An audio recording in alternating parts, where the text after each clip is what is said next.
Hey guys जय श्री राम। आज देखो मु आपण मानक कही नुआ रेसिपीटे नहीं आसबि तो बेकेटी माछ रेसिपी। तो आपण माने को देखो मु बर्तमान ये माछ भाजी नहीं सबू। तो बर्तमान पियाज देखो मु पियाज संतुल देकी मसला ये कषि नहीं। तापरे आमे आलू पकई दबा मसलाटी 5-10 मिनट जारी दे साइला परे आलू आधे ऐड करदबा। आलू पकई सारिकी किसी समय फिर 5-10 मिनट कषिला परे आमे ताधरे पानी दे दउचु।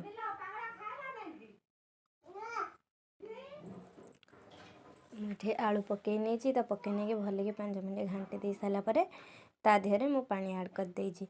तो पानी पकई दे सारा परे मु आ देहरे इना माछ छाड़ देबी। आपणकर आज शुक्रवार की रेसिपी है निहाती कमेंट माध्यम रे जणेबी। देखंदु मु वर्तमान माछ छाड़ नहीं। तो बेकेटी माछ क्या भल लगे निहाती कमेंट माध्यम रे जणेबे।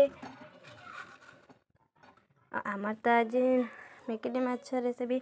तो मो रेसिपीटी आपण मानक आज केमती लगुचे निहाती कमेंट माध्यम रे जणेबे। हो आपणकर आज कौन है